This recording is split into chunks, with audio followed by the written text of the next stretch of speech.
Hey there, everybody. Welcome back to another episode of the Build Your Copywriting Business podcast. Hey there, Kate. Hello, hello. Hello. Okay, so welcome to the third episode of our three-part series all about how to really, three, can you believe it? We did three, about how to nail a copywriting interview. Now, Part one, we talked about what you need to do to prep for the interview. Part two, we talked about how you can be your best in the interview itself. Part three, we're going to talk about what you need to do after the interview. And I think maybe some of it will surprise you, but definitely not skippable. So make sure you listen to this in this episode as well, and you take notes because it's definitely stuff you want to make sure to do. Okay, so you have had a good interview. Ready to wrap it up, Kate? Or at least wrap up the interview. This isn't it. That's not it by any means. You have had a good interview. Shake hands. You're heading out the door. Virtual hands. Virtual hands, maybe. Exactly. Maybe it will be eventually it'll be in person again, but virtual hands for the moment. All done. What's next? That's it. You go home and you say, oh, I'm going to dwell on all the things I coulda, shoulda, woulda done, right? There's nothing else. You just wait for their email. Wait indefinitely. No. Please don't. Please don't. This is going the extra foot, I would say. This is going the extra inch/centimeter, millimeter. But you'd be shocked at how many people don't go the extra millimeter. What are we talking about? Send a thank you note. You would be shocked. It used to be absolutely standard. And it is not anymore. And I'm not quite sure why, but send a thank you note. And it does not have to be a physical thank you note. In fact, a physical thank you note, that's lovely. And maybe you send an email and a physical thank you. It's lovely, but it takes a couple days to get there. Yep. And it might get lost in their mailroom. This was your trick. If you really want it, get a courier to hand carry that. This is from you. This is your advice. Check me out. It's been a minute since you've had to interview, but it has been, yes. Or do both, send an email because then you can get that out right hour away after you're home and then cross that off your list, but then also send. And quite frankly, it should be like an hour after same day. Thank you so much. It was such a good conversation. It doesn't even have to be long, but if you made a connection with someone, I remember back to, because I found the business cards that everyone gave me during the interview not too long ago. And on the back, I had jotted notes of things like connections. So one person, it was an interview with like 6, 7, however many people. And one of them, we had both had the same professor in a college class way back when. And she was like, oh, say hi to her if you're still in touch. And so in my thank you, I was just like, oh yeah, it's so great. It's so awesome that we both knew the same person, blah, blah, blah, blah, whatever it was. Trying to remember those specific moments, if there were any of connection, but otherwise it really can just be as simple as great conversation. So I really enjoyed our time together. I'm looking forward to the opportunity to work with you. Yes. And here's the thing. I know some people are like, but what if I don't have their email addresses? What if they didn't give me business cards? Oh my God, no problem. If you worked with an internal recruiter, which you might have, even if you directly got in touch with the creative director may have sent you back to the internal recruiter just to schedule the interview or interviews. Okay, great. Then email your contact there and say, hey, can you send me so-and-so's email address or these people's email address? I just want to send a thank you note. No one is ever going to have a problem with that. Nope. Worst case, they'll be like, hey, send it to me and I will send it along to them. Worst case. Exactly. And if you didn't work with the internal recruiter, you don't have a contact there, well, you will have some kind of contact there. Maybe it's the person you interview with, but let's say a weird scenario, whatever. Yeah. Call the front desk, ask them. And if you're saying, hey, I was just in there today, I had a great interview, can I get so-and-so's email address just to send them a thank you note? They're not going to have any problem. You're not pitching them work. You're not trying to sell them, office equipment. Yeah, they'll happily give you that email address. Send a thank you note. You must do it. I'm a little bit sad to say just how rare it is and how far you will set yourself apart. In our recent experience, I feel like it's been 1 in 10, which is like wild. Yeah.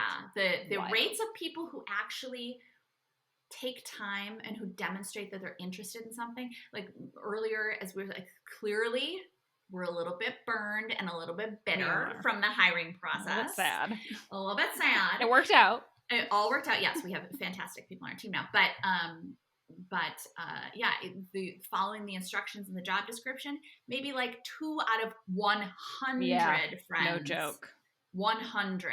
So, but then 2 out of that 100, think of 1 out of the 10 that sent the thank you that even got to that. Like, it's wild then the percentage that get all the way and have done kind of these, what we thought were bare minimum / baseline expectations that. And it's not big stuff, guys. It's so easy to do. So make sure you do it. And if you need to, create a checklist for yourself to make sure that you do all of it. Go back to the beginning of the episode, pull out your notebook and take notes and make a checklist. Okay, so you've sent your thank you note. Best case scenario, they come back and they say, well, okay, maybe they say they want another round of interviews. Same thing, then rinse and repeat. Yeah. But let's say best case scenario, they come back and they say, yes, we want to hire you. Awesome. Fantastic. Thumbs up. Good for you. Now, what if they come back and say, oh, we're really sorry. We've decided to go in another direction. Disappointing, yes. However, you ghost them, right, Nikki? You just disappear forever. Bye. You say, forget you, and you hang up the phone. No. No, this is a prime opportunity for you. Never, ever get no especially from someone you've been interviewing with. You've gone in to talk to these people. Never, ever get no without asking for feedback. Yes. It is 100% your right to ask for. And sometimes they'll give you value. Sometimes they'll give you something like, oh, well, we just, right. And sometimes they will give you valuable feedback and they'll say, you know what? Everybody on the team liked you, but we wanted to see more of X, Y, Z in your portfolio. Great. Now you know that you need more of X, Y, Z in your portfolio. And that's going to make you more marketable for next time. Ask that question. And you know what? Sometimes too, it might just make you feel better. I interviewed, this was a lot of years ago, but I interviewed for a position at a company, and it was a good interview. If I do say so myself, I nailed it. So I was a real winner. But then a couple of days later, I was in there, interviewed with like 5 people, and everyone, it was good rapport, showing them all, nailed it. And a couple of days later, I was evaluating whether or not I wanted to take it. But so I was surprised when a couple of days later, the internal recruiter got in touch with me and said, oh, I'm sorry, we've decided to go in a different direction. And of course, I was like, what? I mean, they don't love me? In my head, I'm going, what? What is it? Yeah. But because I know to always ask, it could have been very easy to go down the spiral of, I thought it was really great. There's something wrong with me. Maybe I don't know what I'm doing. Maybe I think I'm doing something great at interviews and I'm completely wrong. But because I know this, I said, okay, well, totally understand. Is there any feedback you can give me that would just make me a more marketable, a better candidate in the future? And she said, the internal recruiter said, oh no, the team thought you were great, fantastic. We just had one other candidate who literally came from our biggest competitor. And that's the thing. I couldn't compete with that. I was not in that industry. It didn't come from their biggest competitor. And it could have very easily gone down a road of spiraling, like there's something wrong with me. I thought it was great. Maybe I don't know what I'm doing.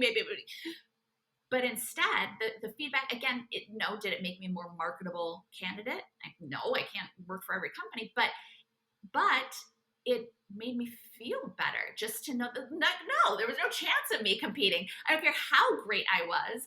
I don't have portfolio pieces from this specific industry from their biggest competitors. Nothing, I can't implant that knowledge into my brain. Even if it's not good feedback, though. So my most recent, there were a couple of problems with this. One, I didn't actually want the job. And I went through it. I was like, I haven't interviewed in a while. I'm a little rusty. I should go through this process. Went to the third and final round where it was a full day affair with multiple interviews with multiple different people. And I was like, Kate, why are you doing this? Like, you're probably going to say no, even if you offer it. It was almost like I was a challenge to myself. Like, let's see if I can get it, which was a big problem. Like, that's just like, don't be me. Don't have an ego, interview basically to boost the ego. Be Kate in a lot of different ways. Different ways, not this one. Scenario. Not this one. This was like, I was going through, I've been doing this. I need change. I don't know what it is. And as I went through this process, I was like, this is not the change I need, clearly. So it gave me clarity. But that said, I get on this interview that, again, it was probably a 3 to 5 hours. It was a long. And so I had lots of coffee. And so by the end, and I specifically remember the interview with 2 of the gentlemen, and I was just like, the coffee was hitting where my mouth was running a mile a minute, and I was trying to pack in all these different stories. And so, and I was the last candidate because they wanted to do interviews sooner. And I was like, nope, I'm on vacation and I'm not going to make time for this, which was a big mistake. They had a timeline, and I was like, I'm putting myself out of the running. I'm like a week and a half behind their schedule. Like, also a sign that you clearly didn't care about it that much. Exactly. Yeah. If someone's asking you to do in a certain time frame and you're like, no, I'm on vacation, which fair, I was on vacation, but that should have been my priority. Say, nope, I'm not. And yes, they agreed to my date, but be a little bit more flexible. You don't have to give up your vacation, but if this is something you're interested in, call, like I could have taken it. Again, started back in the beginning, was applying for it in the first place. Mm-hmm. But so again, I didn't get the job, which was fine. And so I asked same question. Hey, what could I do better next time? Just any feedback you can give me. And they're like, no, again, same thing. Team really, really enjoyed you. There were a couple of interviews though, again, one I can think of, where they couldn't get through all their questions because my answers weren't, concise and to the point, which as a copywriter, that's not a good look to not be terribly concise when you're speaking. And I knew it. And again, didn't have prepared points for certain questions. I had some idea in mind. I'm like, I'm good. I've done this for so long. So even if you've been doing it for a while, you still need to prepare, and you still need to have specific points so that you can shut yourself up at a certain point too, and be okay with silence. Mm-hmm. Be okay saying, nope, this is it, and let them pick it back up. And there can be those awkward lags. And I think I wasn't giving space for that. But so when I got that feedback, I was like, ooh, that stings a little bit of like, she's a little wordy. And I was like, I would never call myself that. But I was like, nope, I know exactly the moment. And I was like, okay, sting. And I was like, nope.